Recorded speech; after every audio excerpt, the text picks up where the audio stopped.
হলো শ্রেষ্ঠ, আখিরাতটাই হলো অবশিষ্ট।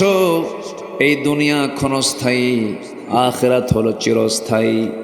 দুনিয়া হলো ক্ষণকাল, আখিরাত হলো চিরকাল। চিরকাল জীবনের জন্য, চিরস্থায়ী জীবনের জন্য আমাকে আপনাকে ফিকির করতে হবে, চিন্তা করতে হবে। আল্লাহ তাআলা আমাদেরকে চিন্তাশীল বানিয়ে দিয়েছেন। আফালা তাকিলুন আফালা তুবসিরুন। এই জন্য চিন্তার মধ্য দিয়ে আমাকে আপনাকে চলতে হবে। আমি যে চিন্তা করব, সেই চিন্তা করব, কি চিন্তা করব তার বিধিবিধান আল্লাহ রাব্বুল আলামিন দিয়ে দিয়েছেন। বান্দার সৃষ্টির বহু আগে, আমার আপনার সৃষ্টির বহু আগে পৃথিবীর প্রথম মানুষ যাকে পাঠানো হয়েছে, আমাদের সবার পিতা আদম আলাইহিস সালাতু ওয়াস সালাম এবং হাওয়া আলাইহিস সালাতু ওয়াস সালাম, আমাদের মা বাবা, তারা জান্নাত থেকে দুনিয়াতে যখন এসেছেন, আল্লাহ রাব্বুল আলামিন শূন্য হাতে পাঠান নাই, তাদের হাতেও তার পক্ষ থেকে কিতাব এসেছে। জোরে বলি সুবহানাল্লাহ। আমার আব্বা আম্মা কিন্তু মূর্খ ছিলেন না। মূর্খ ছিলেন? আদম আলাইহিস সালাতু ওয়াস সালাম যে জ্ঞানী ছিলেন, কিয়ামত পর্যন্ত এমন জ্ঞানী মানুষ আর পৃথিবীতে দ্বিতীয় জন আসবে না। কেমনে? ওয়াল্লামা আদামাল আসমাআ কুল্লাহা। আল্লাহ তাআলা আদম আলাইহিস সালাতু ওয়াস সালামকে গোটা পৃথিবীর সকল কিছুর নামের সঙ্গে পরিচয় করে দিয়েছেন। সকল সৃষ্টিকুলের নাম তিনি জানতেন। এরকম জ্ঞানী বাহাদুর কেউ আছে দুনিয়াতে এখন? আমার বাপ ছিলেন এরকম জ্ঞানী মানুষ। আল্লাহ রাব্বুল আলামিন বলেন, ইন্নামা আমরুহু ইযা আরাদা শাইআন আন ইয়াকুলা লাহু কুন ফায়াকুন। আমার আল্লাহ যখন কোনো কাজের ইচ্ছা পোষণ করেন, সময় চুল পরিমাণ লাগে না, শুধু বলেন হও, সঙ্গে সঙ্গে মাইক্রো সেকেন্ডের আগেও তা হয়ে যায়। আমার বন্ধুগণ, সেই জন্য আল্লাহর কাছে আমরা ধারণা দেব, আল্লাহর কাছ থেকে এসেছে, আল্লাহর কাছে আবার ফিরে যাব। হুকুম যদি মানতেই হয়, বিধান যদি মানতেই হয়, আমার আল্লাহর বিধানকে মেনে নেব। গোলামি করব কার? আসতে বলবেন না, গোলামি করব কার? আনুগত্য করব কার? হুকুম মেনে চলব কার? আল্লাহ রাব্বুল আলামিন বলেন, وَمَن يُطِعِ اللَّهَ وَرَسُولَهُ يُدْخِلْهُ جَنَّاتٍ تَجْرِي مِن تَحْتِهَا الْأَنْهَارُ خَالِدِينَ فِيهَا وَذَلِكَ الْفَوْزُ الْعَظِيمُ। জোরে বলুন আল্লাহু আকবার। এই দুনিয়াতে যে বান্দা আনুগত্যের ক্ষেত্রে আল্লাহ এবং রাসূলকে যারা আনুগত্য করবে, ফলো করবে, আল্লাহ রাব্বুল আলামিন নিজে ওয়াদা করছেন, তার জন্য আমি আল্লাহ ক্ষণস্থায়ী কোনো জায়গা নয়, চিরস্থায়ী জায়গা জান্নাত দেব। যে জান্নাতের নিচ দিয়া আমি আল্লাহ নহর প্রবাহিত রেখে দিয়েছি। জোরে কোন সুবহানাল্লাহ। নহর নদীর ঝর্ণা, নদী বহমান রেখে দিয়েছি। আমার বন্ধুগণ, সেই জান্নাত পেতে হলে কারো আনুগত্য করা যাবে না, কারো ইত্তেবা করা যাবে না। আল্লাহ রাব্বুল আলামিন বান্দাকে বলছেন, বান্দায়, এই দুনিয়াতে তোকে শুধুমাত্র কেবলমাত্র আমার গোলামের জন্য পাঠিয়ে দিয়েছে। এই জন্য আমরা নামাজের মধ্যে বলি, যারা পারেন ঠোঁট মিলিয়ে বলুন, ইয়্যাকা না'বুদু ওয়া ইয়্যাকা নাস্তাঈন ইহদিনাস সিরাতাল মুস্তাকিম সিরাতাল্লাযীনা আন'আমতা আলাইহিম গায়রিল মাগদুবি আলাইহিম ওয়ালাদ-দাল্লিন। এরপরে আরো জোরে, আরো জোরে। আমার বন্ধুগণ, আল্লাহর যে আমরা গোলামি করব, যে ইবাদত করব, সে ইবাদত কবুল হয় কিনা বুঝবো কেমনে? ইবাদত কবুল হয় না কেন? ইবাদত কবুল না হওয়ার পেছনে কিছু কারণ আছে। সেই সমস্ত কারণগুলো যদি আমার আপনার জীবন থেকে মাইনাস করে নিতে পারে, আমি যা চাইব সেই দোয়া কবুল করবেন তিনি আমার কে? ইবাদত কবুলে কিছু অন্তরায় আছে। আমাদের ইবাদত যদি কবুল না হয় তাহলে এমন কিছু অপরাধ আমাদের মধ্যে থেকে যায় যে অপরাধের জন্য আমাদের দোয়া, আমাদের ইবাদতগুলো কবুল করেন না। তিনি কে? আল্লাহ তাআলা। একটু মনোযোগ দিয়ে শুনুন। এক নাম্বার, অনেক লম্বা লম্বা কথা ছিল, সময় খুব অল্প, একটু একটু করে বলেই আমরা শেষের দিকে আস্তে আস্তে চলে যাব। সূরা নিসার 14 নম্বর এবং 15 নম্বর আয়াত আমি তেলাওয়াত করেছি। 13 এবং 14 নম্বর আয়াত আমি তেলাওয়াত দিয়ে শুরু করেছি। আল্লাহ রাব্বুল আলামিন একটা কাজের মধ্য দিয়ে জান্নাতের ঘোষণা করেছেন, আরেকটা অপকর্মের ফলাফল হিসেবে আল্লাহ রাব্বুল আলামিন জাহান্নামের কথা বলেছেন। এই দিকে আমি বলেছি ইবাদত কবুলের 10টা অন্তরায়, 10টা অপকর্ম থেকে যদি কোনো বান্দা নিজেকে গুটিয়ে নিতে পারে, সে আল্লাহর দরবারে যা চাবে সেই চাও আমার আল্লাহর দরবারে মঞ্জুর হয়ে যাবে। 1 নম্বর অন্তরায় হলো যদি কোনো বান্দার মধ্যে মুনাফিকি থাকে, মুনাফিকি চরিত্র নিয়ে হাজার বছর ধরে দোয়া করলে সে দোয়া কবুল হবে না।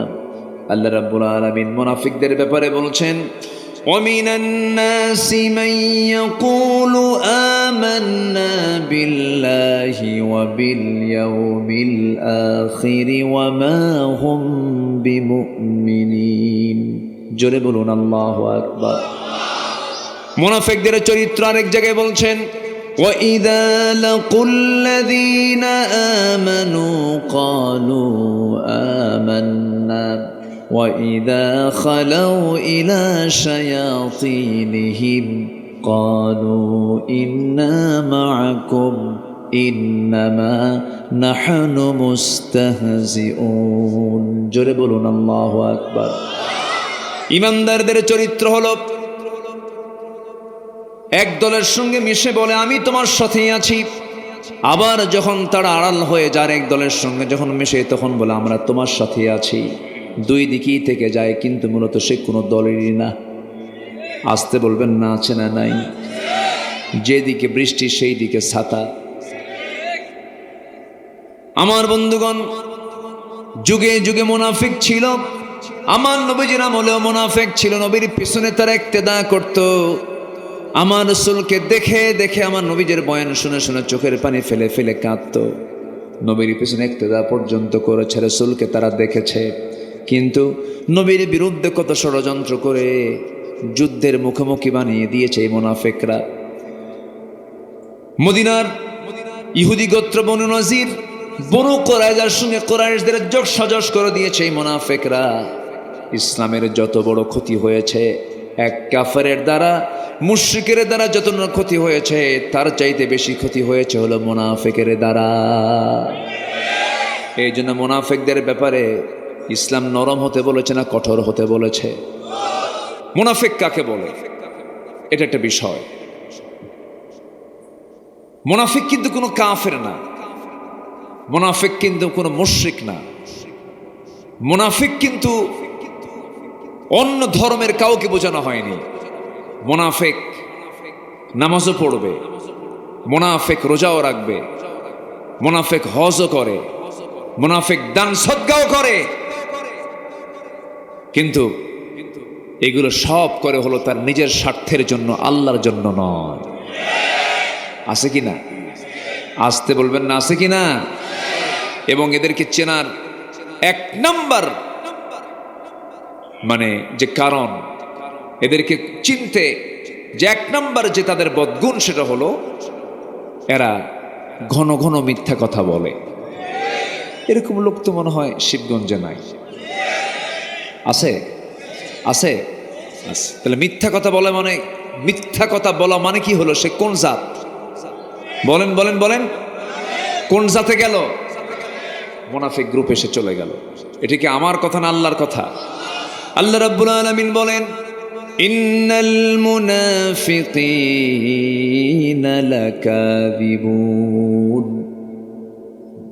মুনাফিকরাই মিথ্যুক হয়। ঈমানদার কখনো মিথ্যুক হতে পারে না। ঈমানদার কখনো ওয়াদা ভঙ্গকারী হতে পারে না। ঈমানদার কখনো আমানতের খেয়ানতকারী হতে পারে না। ঈমানদারদের চরিত্র কি কোরআনের বিভিন্ন জায়গায় এসেছে। মুত্তাকির চরিত্র, ঈমানদারদের চরিত্র কোরআনে আছে না নাই বলেন? কোরআন খুললি মুত্তাকির চরিত্র খুঁজে পাওয়া যায়। যারা পারেন ঠোঁট মিলিয়ে বলুন হুদাল্লিল মুত্তাকিন আল্লাযীনা ইউমিনুনা বিল গায়বি ওয়া ইউকিমুনাস সালাতা ওয়া মিম্মা রাযাকনাহুম ينفقون والذين يؤمنون بما أنزل إليك وما أنزل من قبلك وبالآخرة هم يوقنون أولئك على هدى من ربهم وأولئك هم المفلحون جربون الله أكبر মুত্তাকির গুণ হলো পাঁচটা। কয়টা বলেন? মুখস্থ করে যাবেন। কয়টা বলেন? নাম্বার 1 হলো যারা অদৃশ্যকে বিশ্বাস করে। অদৃশ্য মানে আল্লাহকে দেখি না কিন্তু আছে না নাই, এই বিশ্বাস আছে না নাই। ওয়া ইউকিমুনাস সালাত, যারা নামাজকে কায়েম করে। ওয়া মিম্মা রাযাকনাহুম ইউনফিকুন, আমি যে রিজিক দিয়েছি সেই রিজিক থেকে আমার পথে যারা আমাকে খুশি করার জন্য দান করে, যারা কিতাবগুলোকে বিশ্বাস করে। এবং নাম্বার 5 যারা আখিরাতকে বিশ্বাস করে। এই 5টা গুণ আছে যার সেই বান্দা বিফল না সফল। ওয়া উলাইকা হুমুল মুফলিহুন। মুমিন কারা? আল্লাহ রাব্বুল আলামিন মুমিনদেরকে চেনার জন্য সূরা মুমিনুন দিয়েছেন, মুনাফিককে চেনার জন্য সূরা মুনাফিকুন দিয়েছেন, কাফেরকে চেনার জন্য সূরা কাফিরুন দিয়েছেন। মুমিন কারা? 7টা গুণ আছে যার। মুত্তাকি কারা? 5টা গুণ আছে যার। এখন আসি আমরা মুমিন কারা কারা একটু মনোযোগ দিয়ে শুনে মুখস্থ করে নেই। যারা পারেন ঠোঁট মিলিয়ে আমার সঙ্গে বলুন قد أفلح المؤمنون الذين هم في صلاتهم خاشعون والذين هم عن اللغو معرضون والذين هم للزكاة فاعلون والذين هم لفروجهم حافظون إلا على أزواجهم أو ما ملكت أيمانهم فإنهم غير ملومين فمن ابتغى وراء ذلك فأولئك هم العادون والذين هم لأماناتهم وعهدهم راعون والذين هم على صلواتهم يحافظون أولئك هم الوارثون الذين يرثون الفردوس هم فيها خالدون জোরে বলুন আল্লাহু আকবার। আরো জোরে বলুন আল্লাহু আকবার। আমার বন্ধুগণ, মুমিন কারা? 7টা গুণ অর্জন করেছে যারা। নাম্বার 1 হলো যারা খুশুর সঙ্গে যারা নামাজটা পড়বে, 1 ওয়াক্ত না 5 ওয়াক্ত, 7 দিনে 1 দিন না 7 দিন, কয়বার? আসতে বলবেন না, কয়বার? সময় না সময়ে, একা না জামাতে, বোঝে না না বুঝে, জেনে না না জেনে, যারা খুশুর সঙ্গে নামাজ পড়বে। নাম্বার 2 হলো যারা জিহ্বাকে যারা কন্ট্রোল করবে, জিহ্বাকে যারা বিশ্রাম দেবে। জিহ্বা যদি ভিজাতেই হয় আল্লাহর জিকির দিয়া যারা জিহ্বাকে ভিজায়, বাজে কোনো কথা না বলে। ওয়াকুলু লিন্নাসি হুসনা, মুখ থেকে যদি কোনো কথা বের হয় সেটাই যেন সুন্দর কথা বের হয়। চুপ থাকা হলো নাজাতের লক্ষণ। বেশি কথা আছে যার, বাজে কথা মুখে। এই জন্য যতটুকু পারা যায় কম কথা বলা, বেশি কথা বললে ভুল বেশি হয়ে যাবে। এই জন্য আমার নবী মাঝে মাঝে দেখা যেত ঘন্টার পর ঘন্টা চলে যেত, নবীর মুখ থেকে কোনো আওয়াজ বের হতো না, চুপচাপ থাকতেন। চুপ থাকাটাও ভালো। আমার বন্ধুগণ, নাম্বার 3 হলো যারা যাকাতটা ঠিক মতো আদায় করবে। নাম্বার 4 হলো যারা লজ্জাস্থানের যারা হেফাজত করবে। আমার রাসূল বলেছেন, মান আযমানু লি মা বাইনা লিহইয়াইহি ওয়া মা বাইনা রিজলাইহি আযমান লাহুল জান্নাহ। যে ব্যক্তি লজ্জাস্থানকে হেফাজত করবে এবং জিহ্বাকে যারা হেফাজত করবে, আমি রাসূল তার জন্য বেহেশতের জামিন হয়ে যাব। কত গুরুত্বপূর্ণ কথা। আমরা এগুলোকে কন্ট্রোল করার চেষ্টা করব। যুবক রে, যৌবনটাকে নষ্ট করা যাবে না। তোমার যৌবন তোমার জন্য একমাত্র হালাল তোমার বৈধ স্ত্রীর জন্য, নচেত অন্য কোনো জায়গায় চোখ কান তোমার চিন্তা ফিকির অন্য কোথাও করলে তোমার জন্য জেনা হয়ে যাবে। চোখ দিয়ে দেখবা পরনারী কি, চোখের জেনা হবে। কান দিয়ে শুনবো অশ্লীল গান বাজনা, কানের জেনা হয়ে যাবে। এরপরে তুমি চিন্তা করবা, বড় গুনাহগার হতে হবে তোমাকে। চিন্তা ফিকির করে চলো, সুচিন্তা মাথায় নিয়ে আসো। বিবাহপূর্ব কোনো সম্পর্কে জড়াবা না। বিবাহপূর্ব কোনো প্রেম হয় না, এটা ভুল কথা। বিবাহপূর্ব প্রেম হয় না, জেনা হয়। বিয়ের আগে প্রেম হয় না, বিয়ের পরে প্রেম হয়। বিয়ের পরেই তো প্রেম হয়, বিয়ের আগে কোনোদিন প্রেম হয় না। অনেকে বলে হুজুর আমাদের লাভ ম্যারেজ। আমি মনে মনে করি লুচ্চা ম্যারেজ। কি ম্যারেজ? হ্যাঁ। সম্মানিত ভাইয়েরা, সম্মানিত বন্ধুগণ, তাহলে যৌবনকে কন্ট্রোল করার দরকার আছে না নাই? আচ্ছা, যৌবনকে উজাড় করে দেবে বৈধ স্ত্রীর সামনে। আমার মা, আমার আলোচনা যারা শুনছেন, মেহরবানি করে আপনার সৌন্দর্যের পসরা পরপুরুষকে দেখাবেন না। কিন্তু দুঃখজনক হলো সত্য, মেয়েদের একটা সমস্যা কি জানেন? স্বামীর সামনে এরা সাজগোজ করে না। স্বামীর সামনে ছেঁড়া শাড়ি, মার্কেটে যাতে নতুন নতুন শাড়ি পরে। কারে দেখাবে ওখান তো? দোকানদারকে দেখাবে। হ্যাঁ, ওয়াজ কি শুধু আমি পারি? দোকানদারকে দেখাবে, রিক্সাওয়ালা ভ্যানওয়ালা দেখবে আর বলবে দেখ গেল গেল। নাউজুবিল্লাহ বলেন। আবার কিছু পুরুষও আছে সমস্যা, নিজের সুন্দরী বউ সে একা দেখে সন্তুষ্ট না, জাতিকে দেখাতেও সে সন্তুষ্ট হয়। এরকম কিছু মানে জাতীয় স্বামী আছে না নাই? স্বামী করে কি জানেন? বউটাকে নিয়ে হুন্ডায় চড়ে, হুন্ডায়, তাও নর্মাল কোনো হুন্ডা না, R15 লেটেস্ট ভার্সন। হ্যাঁ, সে হুন্ডার আবার প্যাসেঞ্জার সিট হলো দোতলা আর ড্রাইভিং সিট হলো নিচতলা। ড্রাইভিং সিটের স্বামী বসে নিচে, দেখা যায় না, আর বউকে উঠায় দেয় দোতলায়, যেন জাতির দেখতে যেন অসুবিধা না হয়। হঠাৎ করে যদি হুন্ডা পার হয়ে যায়, যদি না দেখতে পারে, এটা কেমন মিস হয়ে যাবে। এই জন্য আবার যেদিক দিয়ে ধোঁয়া বের হয় হুন্ডার, স্যালেঞ্জার আউট করে, মানে বিকট আওয়াজ, যেন সব যেন ওই দিকে নজর দেয়।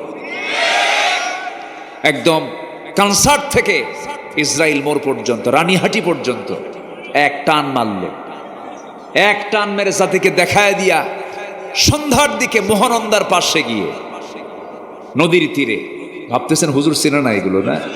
আচ্ছা, নদীর তীরে গিয়ে বউটাকে লাল লিপস্টিক, মাথার চুলটা খুলে দিয়ে, লাল শাড়ি পরায় দিয়া, কোমর পিঠ বের করায় দিয়া, চোখে কি বলে, চোখে আশকারা মাস্কারা দিয়া, আর কি বল, গোটা মুখ জুড়ে আটা ময়দা মাখায় দিয়া, বাস 16 Pro Max আইফোন দিয়া ছবি একখান তুলে সেই ছবি ফেসবুকে আপলোড কইরা লিখতেছে ক্যাপশন, প্রিয় ভাইয়েরা আসুন আমার বউটাকে সবাই মিলে জামাতের সাথে দেখি। যেরকম নাউজুবিল্লাহ। এরকম কপাল পড়া কিছু বেয়াদব অসভ্য স্বামী আছে না নাই? কত বড় জেনাকার এগুলো, বদমাইশ এগুলো, এগুলো হচ্ছে দায়ুস। আর দায়ুস লা ইয়াদখুলুল জান্নাত। দায়ুসরা কখনো জান্নাত পাবে না, জান্নাতে প্রবেশ করতে পারবে না। আল্লাহ তাআলা এই সমস্ত অপকর্ম থেকে এই জাতিকে হেফাজত করুন। জোরে বলি আমিন, আরো জোরে আমিন। সম্মানিত ভাইয়েরা, আমরা 1 নম্বর চরিত্র আমরা শুনলাম, যে চরিত্র আমার আপনার মধ্যে থাকলে পরে আমার আপনার কোন ইবাদত কবুল করবেন না, তিনি কে? সেটা কোন চরিত্র বলেন তো? মুনাফিকি। মুনাফিকি রাখা যাবে না।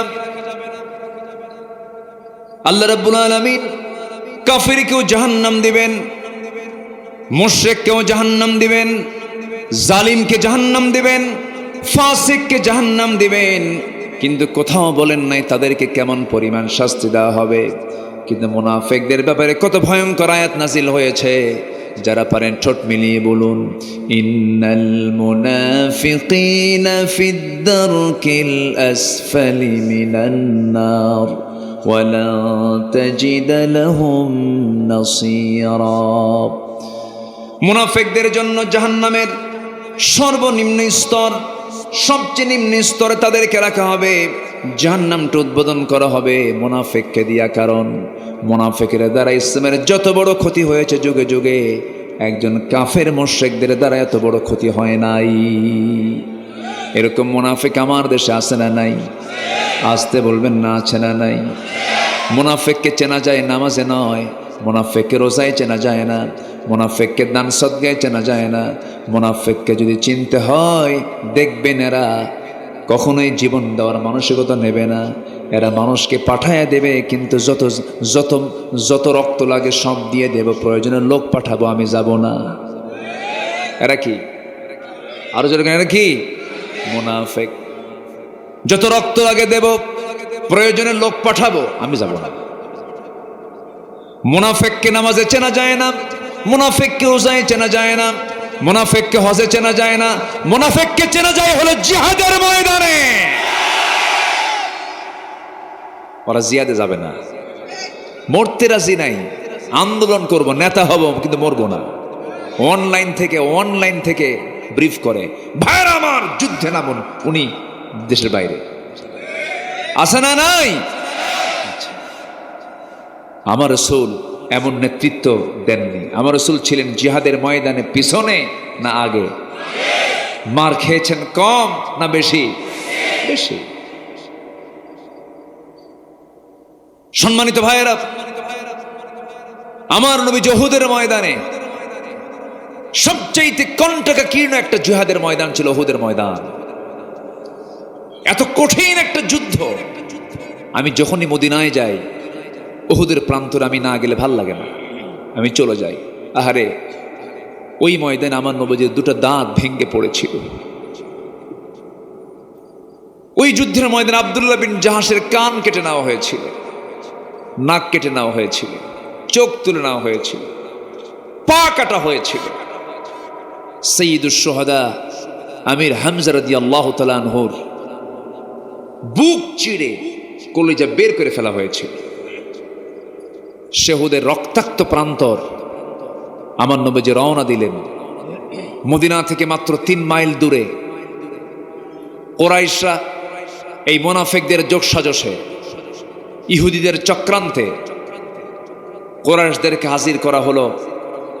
একদম মদিনার উপকণ্ঠে 3 মাইল দূরে উহুদের প্রান্তরে এসে তারা দাঁড়ানো। আমার নবীজি বলেন, সাহাবীরা কারা কারা যাবে আমার সঙ্গে, চলো। রওনা করেছেন।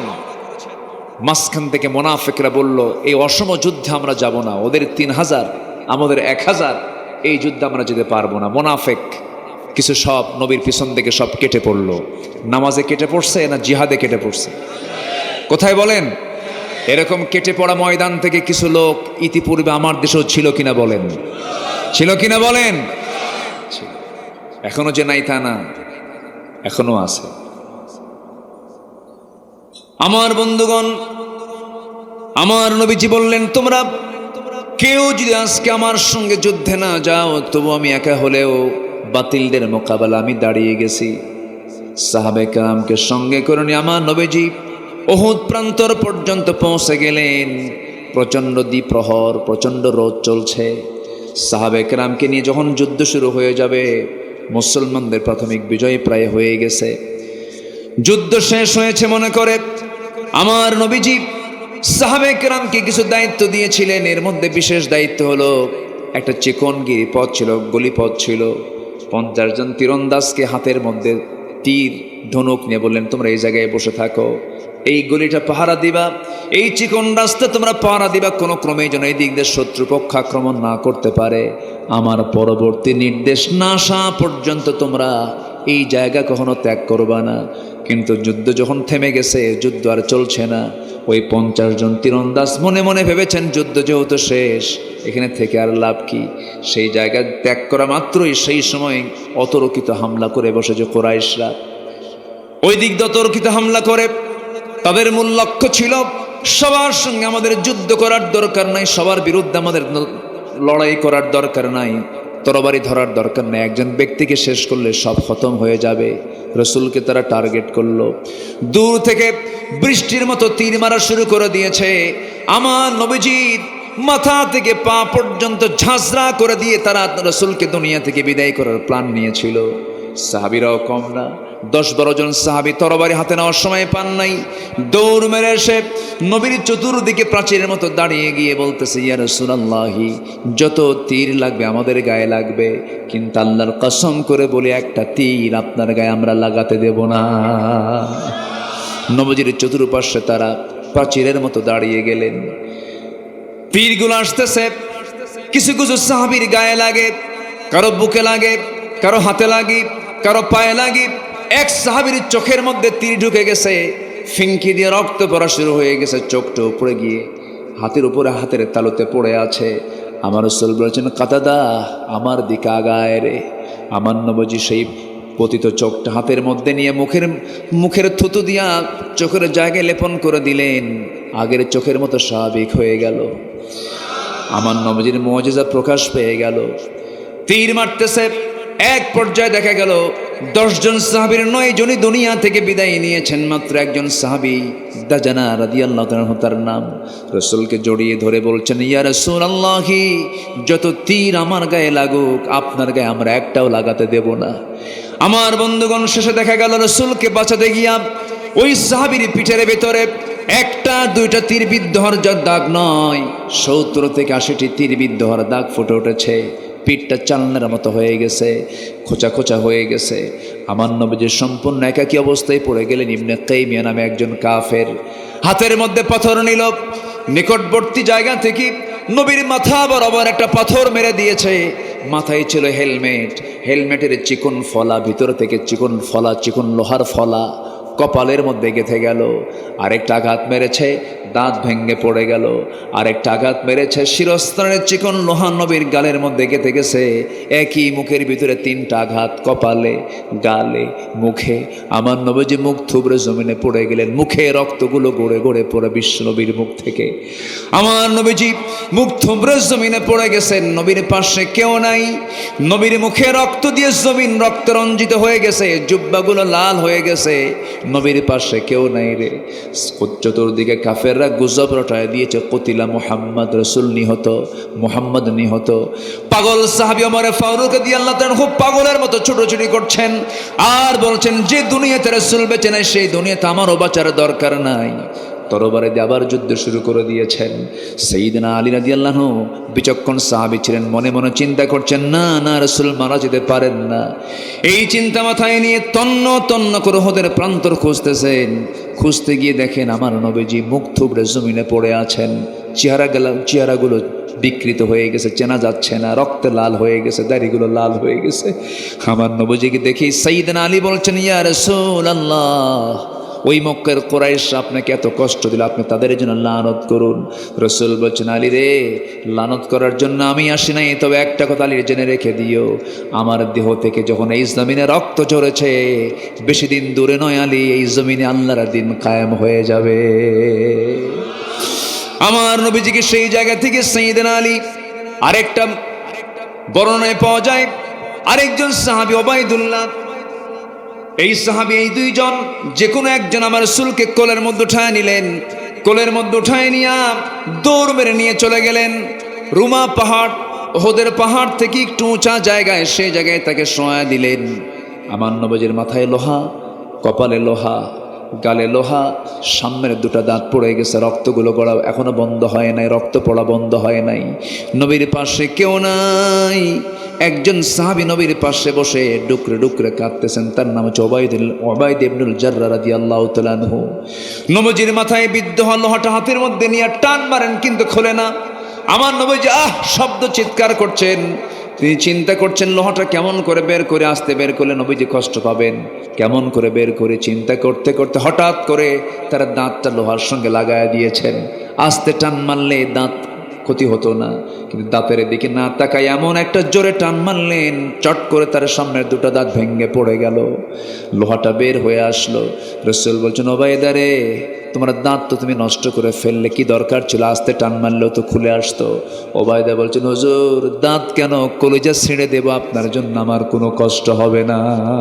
আমার নবীজির বিদ্ধ হওয়া লোহা গালের মধ্যে ঢুকেছে, গালের সেই লোহাটা যখন টান মারলেন, শিরস্ত্রাণের লোহা টান মারার সঙ্গে সঙ্গে ফিঙ্কি দিয়ে রক্ত পড়তেছে, রক্তগুলো জমিনে ফেলতে দিচ্ছেন না ওবায়দা।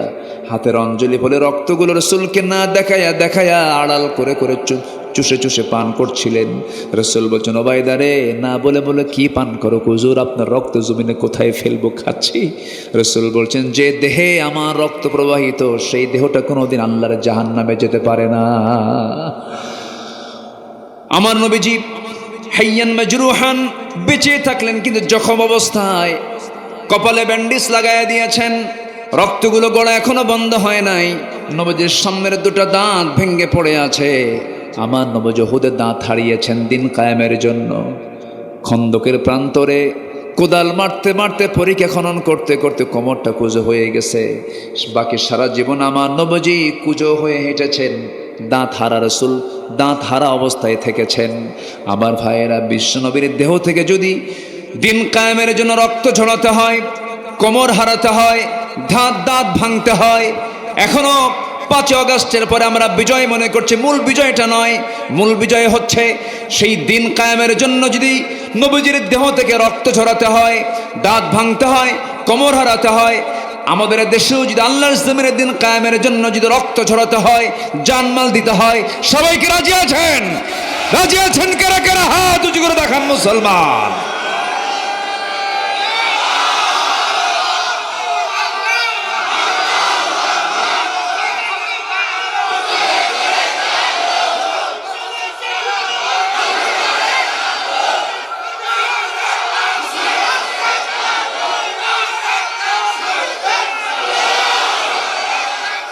আল্লাহ কবুল করুন, জোরে বলে আমিন, আরো জোরে আমিন। সম্মানিত ভাইয়েরা, ঈমান আনা সহজ, ঈমান নিয়ে টিকে থাকা সহজ নয়, কঠিন। ঈমান নিয়ে আমরা টিকে থাকবো, জোরে বলি ইনশাআল্লাহ, আরো জোরে বলি ইনশাআল্লাহ। ইবাদত তো করি আমরা, কিন্তু ইবাদত কবুলের জন্য 10টা অন্তরায়। এর মধ্যে 1 নম্বর হলো মুনাফিকি। মুনাফিকি আমরা রাখবো না ঝেড়ে ফেলবো। মিথ্যা কথা বলবো, যা বলবো হাসা না মিছা, হাসা কথা, সত্য কথা, জোরে বলি ইনশাআল্লাহ। নাম্বার 2, সালাতের মধ্যে আলস্য কাজ করে, নামাজের ভিতরে মনোযোগিতা নাই। এরকম কিছু লোক আছে না নাই বলেন তো? মসজিদে গেলেই তার বিরক্তি আসে, খুতবা শুনলে বলে হুজুর তাড়াতাড়ি শেষ করেন, ইমাম সাহেব নামাজ একটু লম্বা করলে বলে এটা আইলসা হুজুর। এরকম আছে না নাই বলেন? একটু লম্বা সূরা ধরেছে, পিছন থেকে মুসল্লি লোকমা দেবে কেমনে, গলা ঝাড়ি দেয়, আছে না এরকম? ঠিক না, এগুলো হচ্ছে অলসতা। নামাজের মধ্যে একটা মজা, একটা তৃপ্তি আছে না নাই বলেন তো? সেজদা যত লম্বা হবে নামাজের তত মজা বৃদ্ধি পাবে। সেজদা যত লম্বা হবে আল্লাহর সঙ্গে মহাব্বত তত গভীর হবে, এটাই তো স্বাভাবিক। সাইয়েদনা ওসমান রাদিয়াল্লাহু তাআলা আনহু গোটা রাত নামাজ পড়েছেন, এশার নামাজ পড়ে, নফল নামাজ, সারা রাত চলে গেছে, মাত্র 2 রাকাত নামাজ শেষ হয়েছে। যেরকম সুবহানাল্লাহ। নামাজের মধ্যে মজা হতে হবে, একটা আনন্দ পেতে হবে, ভাবতে হবে আমার সঙ্গে আমার আল্লাহর কথোপকথন চলছে। এই তৃপ্তিময় নামাজ আমাদেরকে আদায় করার তৌফিক দান করুন, জোরে বলি আল্লাহুম্মা আমিন। আর যারা অলসতা করবে তাদের জন্য জান্নাত না জাহান্নাম একটা সূরা আছে, সূরা মাউন, সূরা মাউন। যারা পারেন এটা আওয়াজ দিয়ে দিয়ে আমার সঙ্গে বলবেন, সওয়াব পাবেন। আল্লাহ রাব্বুল আলামিন বলেন, ফাওয়াইলুল লিল মুসাল্লিন আল্লাযীনা হুম আন সালাতিহিম সাহুন الذين هم يراءون ويمنعون الماعون। জোরে বলুন আল্লাহু আকবার। ওই সমস্ত মুসল্লির জন্য ধ্বংস হয়ে যাক যারা অলসতা করে নামাজ পড়ে এবং লোক দেখানো নামাজ পড়ে। ওই সমস্ত বান্দার জন্য ওয়াইল, নামক দোজখের একটা গর্ত, দোজখের গর্তের মধ্যে আরও কঠিন শাস্তি। এই দুনিয়ার যে জেলখানা আছে, জেলখানার মধ্যে আরেকটা আছে সেল, জেলের চেয়ে ভয়ঙ্কর জায়গা। তেমনি জাহান্নামের মধ্যে কিছু কিছু গর্ত আছে। একটা গর্তের নাম হচ্ছে ওয়াইল নামক একটা গর্ত, আরেকটা আছে গাই নামক একটা গর্ত। সেই গাই নামক গর্তটা তো আল্লাহ রাব্বুল আলামিন বেনামাজিকে ঢুকাবেন। সূরা মারিয়ামের মধ্যে আল্লাহ রাব্বুল আলামিন বলেন, فخلف من بعدهم خلف أضاعوا الصلاة واتبعوا الشهوات فسوف يلقون غيا। জোরে বলুন আল্লাহু আকবার। যে সমস্ত বান্দারা দুনিয়ার জিন্দেগিতে নামাজকে নষ্ট করেছে এবং যারা খালফুন আদাউস সালাত তাবাউস শাহাওয়াত, যারা নফসের দাসত্ব করেছে, এই দুইটা দুশ্চরিত্রের কারণে, দুইটা খারাপ আচরণের কারণে আল্লাহ রাব্বুল আলামিন তাদেরকে শুধু জাহান্নাম দেবেন না, জাহান্নামের গর্ত, খাই নামক গর্তের মধ্যে তাদেরকে ঢুকায় মারবেন। সেই গর্তের মধ্যে ঢুকতে চাই নাকি আমরা? সেই জাহান্নামে যেতে চাই নাকি আমরা? নামাজ পড়ব কয় ওয়াক্ত? আসতে বলবেন না, কয় ওয়াক্ত নামাজ? আমার বন্ধুগণ, বুকটা ফেটে যায়, দুঃখে বুকটা ফেটে যায়। আমার দেশে 18 কোটি মুসলমান থাকার পরেও মসজিদ ভরে না। ফজরের সময় আজান দেয়, মুসল্লি মোট 3 জন, ইমাম মুয়াজ্জিন খাদেম। ইমাম মুয়াজ্জিন খাদেম। একটা আদর্শ গ্রামের পরিচয় হলো, সেই গ্রাম কি আদর্শ গ্রাম বলা যাবে যে গ্রামের মসজিদের মুসল্লি জোহরের চাইতে, আসরের চাইতে, মাগরিবের চাইতে ফজর নামাজ এবং এশার নামাজে মসজিদের মুসল্লি বেশি থাকবে? ঠিক কিনা? কারণ সন্ধ্যা হলেই মানুষ কোথায় যায়? বাড়িতে ফিরে। আর বাড়িতে গেলেই তার নামাজ হবে এশার নামাজ আর ফজর নামাজ। সে বাড়িতে পড়বে না বাসায় মসজিদে পড়বে? তাহলে মসজিদে মুসল্লি হওয়া দরকার কোন ওয়াক্তে বেশি? ফজর এবং এশা।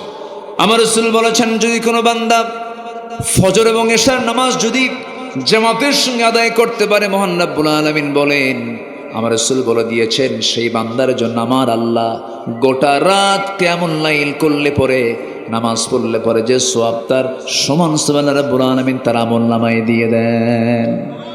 নামাজ পড়ব, জোরে বলি ইনশাআল্লাহ। অলসতা না যত্ন? নামাজটা হবে অলসতায় না যত্নে? যত্নের মধ্যে দিয়ে আমরা পড়ব, জোরে বলি ইনশাআল্লাহ। ইবাদত কবরের অন্তরায় মোট কয়টা বলেন? বলছি কয়টা? 2টা, আরও আছে কয়টা? 8টা। শুনবেন? আগ্রহ আছে এখনো? জি, জোরে বলি ইনশাআল্লাহ। নাম্বার 3 হলো আল্লাহ এবং রাসূলের চরম অবাধ্যতা এবং সীমালঙ্ঘন। যেখান থেকে আমি তেলাওয়াত দিয়ে শুরু করেছি, সূরা নিসার 14 নম্বর আয়াত। আল্লাহ রাব্বুল আলামিন বলছেন, ওয়া মাইয়াসিল্লাহা ওয়া রাসূলাহু ওয়া ইয়াতাআদ্দা হুদুদাহু ইউদখিলহু নারান খালিদান ফিহা ওয়া লাহু আযাবুম মুহিন। জোরে বলুন আল্লাহু আকবার। সূরা নিসার এই 14 নম্বর আয়াতের আগে 11 নম্বর আয়াত, 12 নম্বর আয়াতে আল্লাহ রাব্বুল আলামিন মিরাস নিয়ে কথা বলেছেন, উত্তরাধিকারী সম্পত্তির বন্টন নিয়ে কথা বলেছেন, ফরায়েজ নিয়ে কথা বলেছেন। বাপ মারা গেলে ছেলে কি পাবে, মেয়ে কি পাবে, স্ত্রী কি পাবে, সন্তানরা কি পাবে, সব সুষম বন্টন কোরআনে আছে না নাই? আছে না নাই? আছে। দেখবেন মিরাজকে লণ্ডভণ্ড করে ফেলে। অনেক হাজি আছে হজ করতে যাবে, ছেলে মেয়েদেরকে সব এক জায়গায় এক করে বলে, আমার এই মাত্র একটা ছেলে, তোমরা আমার 7টা মেয়ে। আমার ছেলে, আমি হজে যাচ্ছি, আমার ছেলেটা মাত্র একটা ছেলে, তোমরা 5টা মেয়ে বিয়ে শাদী দিয়েছি। আমি যদি মরে যাই তাহলে আমার সন্তান এতিম হয়ে যাবে।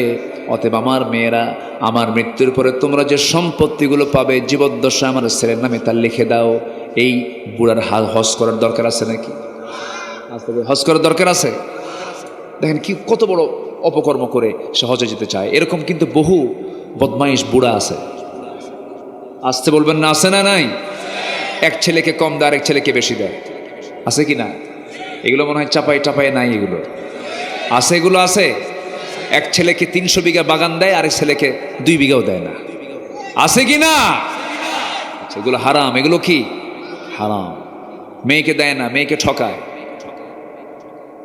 আবার বাপ মারা গেছে, সম্পত্তি রেখে চলে গেছে, কিছু ভাই আছে বোনদেরকে দিতে চায় না। বোনকে সম্পত্তি দেবে না বলে ইচ্ছা করে বোনের সঙ্গে সম্পর্ক নষ্ট করে। কথা বলো না, আছে না নাই? কথা বলে না। কেন কথা বলে না? কথা বলতে গেলে তো সম্পত্তি লিখে দিতে হবে। আর চোখে তাকায়। আমার রাসূল বলেছেন, লা ইয়াদখুলুল জান্নাতা কাতিউর রহিম, আত্মীয়তার সম্পর্ক ছিন্নকারী হলো জাহান্নামী। আবার কিছু কিছু ভাই আছে খুব কৌশল করে, বোনকে দাওয়াত দিয়ে নিয়ে আসি চাঁপাইনবাবগঞ্জের শিবগঞ্জের চমচম, নাটোরের কাঁচাগোল্লা, বগুড়ার দই, যশোরের খই, টাঙ্গাইলের চমচম, কুমিল্লার রসমালাই, দুনিয়ার সব মিষ্টি এক জায়গায় করে বোনকে পাশে বসায় খাওয়ায় দিয়া, পাম্পটে দিয়া বোনকে বসায় দিয়া আবার সুন্দর করে ওয়াজ করে, বোন রাগ করো না, একটা কথা বলি কি, অংশ নিলে কিন্তু ধ্বংস হয়। কত বড় শয়তান এটা! আছে কিনা বলেন, আছে কিনা? এগুলো করা যাবে না, এগুলো সীমা লঙ্ঘন করা। এই সীমা লঙ্ঘন যারা করবে, আল্লাহ এবং রাসূলের চরম অবাধ্যতা যারা করবে, তাদের জন্য স্থায়ী জাহান্নামের বরাদ্দ দেওয়া হয়েছে। আল্লাহ পাক সেই বরাদ্দ দিয়ে দিয়েছেন। সীমা লঙ্ঘন তোমরা করতে যাবে না। আমার আইনের বিপরীত কোনো কাজ করলে তোমার সীমা লঙ্ঘন করে ফেলবে। তিলকা হুদুদুল্লাহ, আমার সীমাকে তোমরা লঙ্ঘন করতে পারবে না। নাম্বারে 4 হলো আল্লাহর সঙ্গে যারা শিরিক করবে। কি করবে? 21শে ফেব্রুয়ারি আছে না নাই বলেন? জুতা পায় না খালি পায়? হ্যাঁ, এই এই ওঠে কে? বসেন, এই বসেন, হ্যাঁ বসুন। কষ্ট পাচ্ছেন আপনারা? কষ্ট পাচ্ছেন? বসুন। কত রাত কেটে যায় কত কাজে। রাত 3টার দিকে, গতবার আগের বার বিশ্বকাপ খেলা, রাত 3টার দিকে আমাকে হঠাৎ করে একজন ফোন দিছে। আমি চিড়াগাং থেকে মাহফিল করে ঢাকায় ফিরতেছিলাম গাড়িতে। ফোন দিয়ে বলে, হুজুর আমি আপনার খুব ভক্ত, আপনার ওয়াজ শুনি। তো এত রাতে ফোন দিয়েছেন কেন? হুজুর আমি ওযু করে তাহাজ্জুদ পড়লাম, কিছুক্ষণ পর খেলা শুরু হবে, এটা দোয়া করেন আমার দলটা যেন জিতে। দেখছেন, সে তাহাজ্জুদ পড়ছে, ওযু বানাইছে, আর শেষ রাতে উঠে কি দেখবে? খেলা দেখবে। জাতি যে কত প্রকারের আছে। আমরা একটু বসি, 10টা পয়েন্ট আমরা শেষ করব, ঠিক আছে না? এই ময়দান আমার অত্যন্ত পুরাতন ময়দান। আজ থেকে 11 বছর আগে এই মাহফিল আমি এসেছিলাম। আমার সুরতের তেমন চেঞ্জ নাই। আমাকে যারা শোনেন, আমার এই মাহফিল অঙ্গনে প্রায় 26 বছর আমার চলছে। 26 বছর। তো 11 বছরের 13 বছর আগে আপনারা যা আমাকে দেখছেন এখনো তাই আছে। গায়ে এই কয়েকশোটা গোস্ত আছে। এই আলহামদুলিল্লাহ। না, আল্লাহ যেন সুস্থ রাখেন, আল্লাহ যেন কবুল করেন। জোরে বলি আল্লাহুম্মা আমিন। গোটা দুনিয়া আপনার নামে দলিল হলো, কিন্তু ক্যান্সার, লাভ আছে? লাভ নেই। আল্লাহ সবাইকে সুস্থ রাখো। সম্পত্তি দিয়ে কি করবেনটা কি? সম্পত্তির পাহাড় বানিয়েছিল সালমান এফ রহমান। হ্যাঁ, কত টাকা তার, হলমার্ক সহ, শেয়ার বাজার সহ ডাকাতি করেছে। কি করেছে? কি করেছে? ডাকাতি করেছে, টাকা পাচার করেছে। বাঁচার জন্য চেষ্টাও করলো, টাকা দিয়ে নাকি সব হয়। কই সব হলো? চললো নৌকায়। সে নৌকা এমন নৌকা, নৌকার ভিড়ল না। কোস্টগার্ডের সামনে ধরা খেয়ে গেল তার বন্ধু। আইনমন্ত্রীকে ধরে ফেলা মাত্র আইনমন্ত্রীকে নিয়ে যাচ্ছে, চুপ করে বসে আছে দরবেশ। চেনে না, কারণ চেনার কায়দাও নাই। তো বোঝেন নাই? মাথার চুলটা কলা বানাইছে, উপায় নাই, লুঙ্গি পরছে এবং একটা টি শার্ট পরেছে অথবা একটা গেঞ্জি পরেছে। দেখার কোনো উপায় নেই, বোঝার কোনো কায়দাই নেই। ভাবছে মাছালা অথবা গোস্তওয়ালা, এরকম একটা ভাবসাব, অথবা সবজি বিক্রেতা, চিনতে পারে না। নিয়ে যাচ্ছে আইনমন্ত্রীকে। বারবার আইনমন্ত্রী বলে, আপনি আমার একা নিয়ে যান কেন? আসামিকে আরেকজন চোখে পড়ে না? কই কই যে চিনে না তো, ভালো করে দেখো। দরবেশ কে বসে আছে? দরবেশ। দরবেশ নয়, ধরবেশ। কি ধরেছে বেশ, আসলে সে দরবেশ নয়।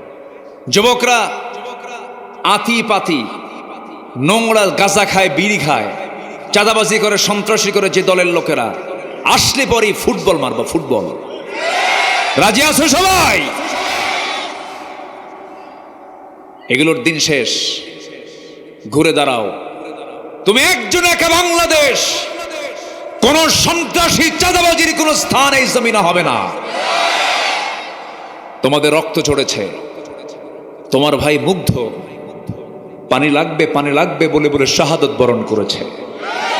আবু সাইদ মেধাবী ছাত্র দুহাত উঁচু করে বুক পাতিয়ে দিয়ে এই দেশের মানুষকে জুলুম থেকে মুক্ত হওয়ার আন্দোলনে শহীদ হয়েছে।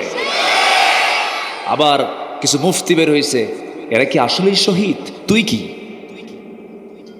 হ্যাঁ, জীবন দেওয়া সস্তা? জীবন দেওয়া কি সস্তা কাম? জীবন দেওয়া তো সস্তা না। জীবন দিতে হলে হিম্মত লাগে, ঈমান লাগে, ঠিক কিনা বলেন? ঈমান লাগে। আমার রাসূল বলেছেন, যদি কোনো বান্দা আগুনে পুড়ে মারা যায় শহীদ, পানিতে ডুবে মারা যায় শহীদ, বিদ্যুৎ স্পৃষ্ট হয়ে মারা গেছে শহীদ, শুক্রবারে মারা গেছে শহীদ। আর একটা জাতিকে একটা ঈমানদার বাঁচানোর জন্য অন্যের প্রতিবাদ করতে গেছে, তাকে গুলি করেছে। প্রশ্ন কোথায়? সে কি আসলেই শহীদ? তুই মুনাফিক। কথা ক্লিয়ার? কথা ক্লিয়ার? শহীদের অন্যতম শর্ত হলো সেই লোকটাকে ঈমানদার হতে হবে। কি হতে হবে?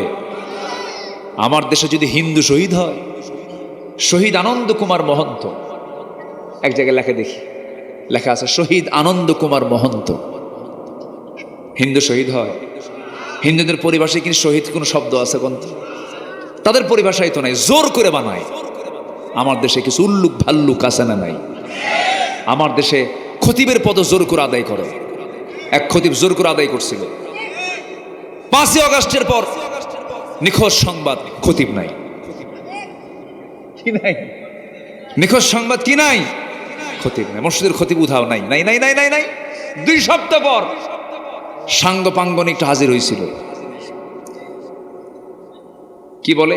মেম্বারে উঠতেই পারে নাই, এমন জুতা মারা শুরু হয়েছে। বের হয়ে চলে গিয়ে সাংবাদিকদের সামনে ব্রিফ করতে নিয়ে বলতেছে, একটা জুতাও আমার গায়ে লাগে নাই। বুঝলেন?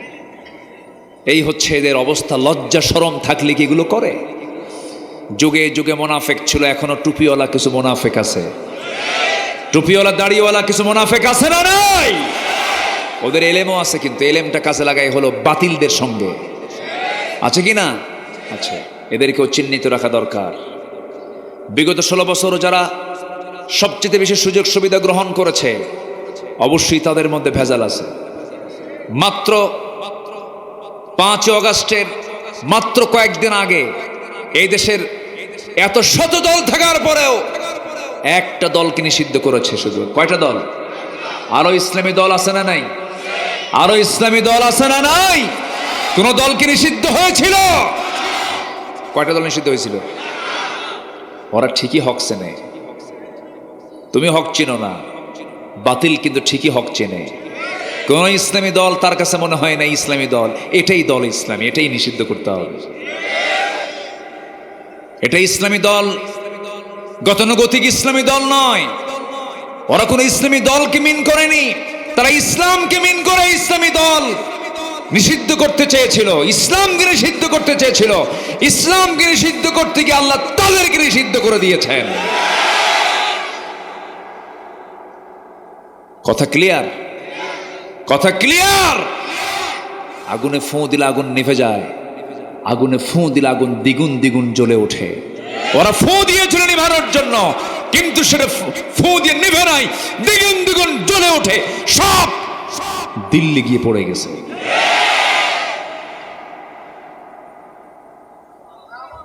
যে বাড়ি হোক, আমি যাকে এবার ব্যাখ্যাও দেয়, দেখেন কি মুশকিল। ওয়াজ করি আমি, ব্যাখ্যা দেন আপনি, তাহলে তো মহা মুশকিল। আসুন দোয়া করি, আলোচনা চালাবো, আলোচনা চলো।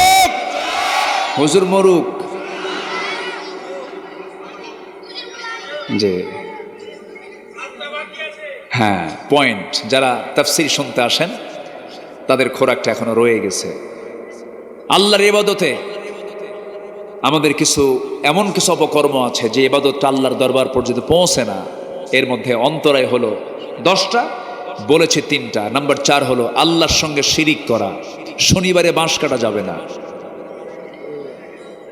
এলাকায় কি বার? এলাকায় রবিবারে। আচ্ছা, যাই হোক, ভুল কইছি আমি। এটা হাদিস থেকে আসছে তো। সকালবেলা বাকি দেওয়া যাবে না। মঙ্গলবারে বিয়ে হওয়া যাবে না। আর বৃষ্টির দিনে যদি বিয়ে হয় সারা জীবনের চোখের পানি ফুরাবে না। আছে কিনা এগুলো? এগুলো কি হাদিস না শিরকের চিন্তা, কুসংস্কার? আমাদের দেশটা ছিল একসময়, সাবকন্টিনেন্টে কুসংস্কারের প্রভাবটা বেশি ছিল এবং হিন্দু সংস্কৃতির প্রচলনটা বেশি ছিল। এজন্য এগুলো অনেক কিছু বিষয় ঢুকে গেছে। বিসমিল্লাহ গলত, কুফরি কথা এটা। বিসমিল্লার কোনো ভুল নাই। বিসমিল্লার কোনো ভুল আছে নাকি? শুরুতে ভুল হয়ে গেছে। কি কয়? বিসমিল্লাহ গলত। বিসমিল্লাহ কত বরকত একটা নাম। বিসমিল্লাহ কার নাম? কি একটা নাম প্রচলন? বিসমিল্লাহ গলত, নাউজুবিল্লাহ বলেন। এগুলো শিরকের কথা। শিরকের সাথে আমাদের কোনো ছোঁয়া রাখা যাবে না। শিরকের ব্যাপারে ঘন্টা 3 কথা বলা যেত। কয় ঘন্টা? সময় তো নাই। কই যান? কোনো কায়দা নাই। তাই হুজুর আলাদা হুজুর বসেন। খুব চাপচুপ লাগলে, বুড়া হলে ছাড় আছে, ইয়াং হলে ছাড় নাই। বসেন। রাগ করতেছেন নাকি আপনারা? আমি এসেছি অনেক আগে। মাহফিল কমিটি আমাকে বলেন, হুজুর আপনি ওখানে বসে থাকেন। আমি নাটোর একটু পার হয়ে পুঠিয়া রাগ দিয়ে বসে আছি প্রায় 2 ঘন্টা। হুজুর আমরা সিদ্ধান্ত নিচ্ছি কি করব, মাহফিল হবে কি হবে না, হবে কি হবে না, বৃষ্টি, খুব টেনশন। তো বললাম ভাইজান আর কতক্ষণ দেরি করে? একটা ধমকি মারছে শেষে। আমি আসছি। কফি হাউস, প্রতি চুমুকে আড্ডা জমে। এত দূর থেকে, মাহফিল হোক আর না হোক, ক্ষুধা লাগছে তো, খাইতে হবে তো। এই কই, এক ধমকে চলে আসছে মাহফিলে। আয়সাকে খাইছি, ক্ষুধা লাগছে। যা হবে হবে, আগে খাওয়া এরপর বৈঠক। কি ঠিক আছে না? আগে পেট ঠিক করতে হবে। খাইছি, এরপর মাহফিলে আসছি না। কই, আলহামদুলিল্লাহ, আল্লাহ মাহফিল শোনার সুযোগ করে দিয়েছেন। বৃষ্টি হয়েছে, রহমতও হয়েছে, মাহফিলও হয়েছে। বৃষ্টিও সফল, মাহফিলও সফল, আলহামদুলিল্লাহ। কন বৃষ্টি কখনো গজব হয়? বৃষ্টি কি বলেন? রহমত। অতিবৃষ্টি এটা গজব। কিন্তু আমরা কি অতিবৃষ্টি পাচ্ছি? বৃষ্টির দরকার আছে না নাই? আচ্ছা, আল্লাহ কবুল করুন। নাম্বার 5, কিছু কিছু লোক আছে সামনে খুব প্রশংসা করে, আড়াল হলেই জানো ওটা যে কি জিনিস। আছেন এরকম? আছে না? বলেন তো, আছেন? সামনে কেউ আপনার মতো লোকই হয় না, একটু দূরে গেলেই জানেন লোকটা এত খারাপ। আছে কি না? এরকম লোক তো মানে শিবগঞ্জে খুঁজে পাওয়া যাবে না। আছে এরকম? আছে, আছে। এর জন্য জান্নাত না জাহান্নাম? আল্লাহ রাব্বুল আলামিন বলেন, যারা পারেন ঠোঁট মিলিয়ে বলুন, ওয়াইলুল লিকুল্লি হুমাযাতিল লুমাযাতিনিল্লাযী জামা'a মালান ওয়া 'আদ্দাদাহ ইয়াহসাবু আন্না মালাহু আখলাদাহ কাল্লা লায়ুনবাযান্না ফিল হুতামাতি ওয়া মা আদরাকা মাল হুতামাহ নারুল্লাহিল মুকাদাতুল্লাতী তাত্তালি'ু আলাল আফইদাহ ইন্নাহা আলাইহিম মুসাদাহ ফি আমাদিম মুমাদ্দাদাহ। শেষে কি শেষ হলো? মুমাদ্দাদাহ। আমার এক ভাগ্নি আছে, আমারে কয়, মামা দাদার সূরা তো কইরা নানার সূরা কম। মানে ও সূরা হুমাযার তাফসীর খুঁজে পাইছে দাদা। কি পাইছে? দাদা। কিন্তু সূরা হুমাযা অত্যন্ত ভয়ঙ্কর সূরা। আল্লাহ তাআলা বলছেন তাদের জন্য ওয়াইল, ধ্বংস, জাহান্নাম, যারা সামনে পেছনে পরনিন্দা করে বেড়ায়, পরচর্চা করে বেড়ায়, নিজের দোষ না খুঁজে পেয়ে শুধু বাইরের অন্যজনের দোষ শুধু খুঁজে বেড়ায়। এরকম লোক আছে না নাই? আর মহৎ মানুষের পরিচয় হলো নিজের দোষ খুঁজে বেড়াবে আর অন্যের গুণ খুঁজে বেড়াবে। আল্লাহ কবুল করুন, আল্লাহ কবুল করুন। নাম্বার 6, যারা আল্লাহকে ভুলে থাকবে, মন্দ কাজে আদেশ করবে, আল্লাহ তাদের কোনো কিছুই কবুল করবেন না। একই ব্যক্তি মাহফিলের সভাপতি হয়, আবার একই ব্যক্তি যাত্রা কমিটির সভাপতি হয়। এরকম ছিল কি ছিল না? কোনো যাত্রা গ্রুপের লোক মসজিদ মাহফিল কমিটির কোনোদিন সদস্য হতে পারে না। আসতে কন কেন? আসতে কন কেন? মসজিদ কমিটি পাল্টায় ফেলবেন। কোন ঘুষখোর সুদখোর কোন ব্যক্তি মসজিদের দায়িত্ব পালন করতে পারে না, পারে না, পারে না। কি কমিটি চেঞ্জ করবেন না? কমিটি চেঞ্জ করবেন না আপনারা? না চেঞ্জ হয়ে গেছে? চেঞ্জ তো হয়ে যাওয়ার কথা, এখনো হয়নি। হ্যাঁ জি, চেঞ্জ করবেন কখন? নাই তো ওরা।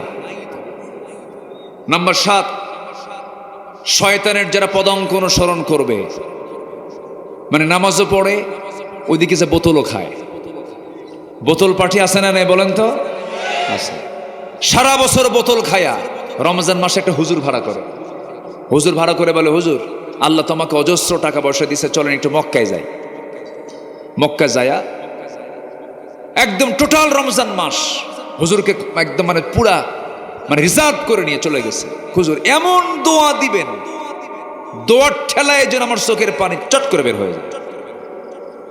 দোয়া করবেন, এক দোয়ায় যেন জান্নাত পার হয়ে জাহান্নামে যায়।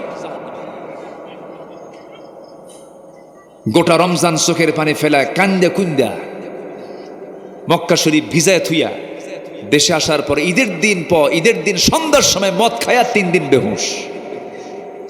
এরকম আছে না নাই বলেন তো? এদের দোয়া আল্লাহর দরবারে কবুল হবে? কবুল হবে।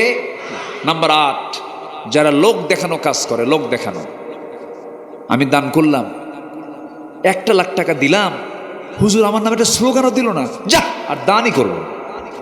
আছে কি না? এরকম আছে না নাই? এই কমিটি তোমাদেরকে তোমরা যা চাইছো দিছি না দিছি? একটা নাম নিলা না, আমার একটা নাম বললা না। একটু দান হবে, কেউ জানবে না।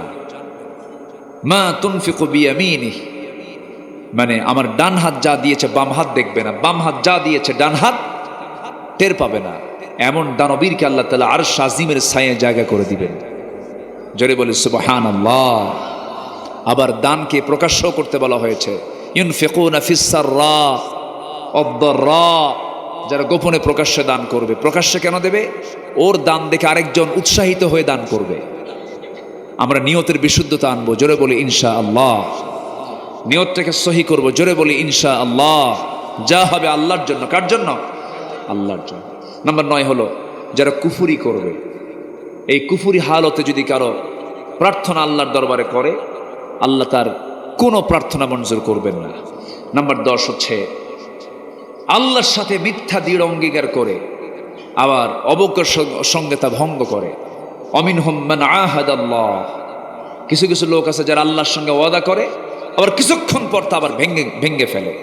এই সমস্ত লোকের কোনো দোয়া ইবাদত আল্লাহর দরবারে মঞ্জুর হবে না। আল্লাহ তাআলা ইবাদতের অন্তরায় এই 10টি অপকর্ম থেকে আল্লাহ তাআলা আমাদেরকে হেফাজত করুন। আমি অসংখ্য ধন্যবাদ জানাচ্ছি। মাহফিল প্রাঙ্গণ থেকে বলা চলে কোনো লোক ওঠা বসা করেননি। 2-1 ভিন্ন কথা। আমি খুবই খুশি হয়েছি। আল্লাহ তুমি কালুপুরের এই মাহফিলকে তুমি আল্লাহ কবুল করো। তো কালুপুর এসে দেখো তো আমি কোনো কালু মানুষ দেখতেছি না, সব তো সুন্দর মানুষ। তো কালু নামটা রাখলো, এত সুন্দর, দেখে কি সুন্দর চেহারা, কোনো কালো মানুষ নাই, কিছু নাই, কিন্তু নামটা কালুপুর হলো কেমন? হ্যাঁ,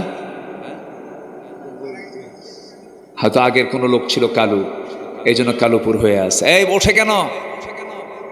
বসেন, দোয়া করবেন না? জি, যিনি দোয়া না করবেন আমি ভাববো তিনি কৃপণ। আব্বা আম্মা আছে না নাই বলেন?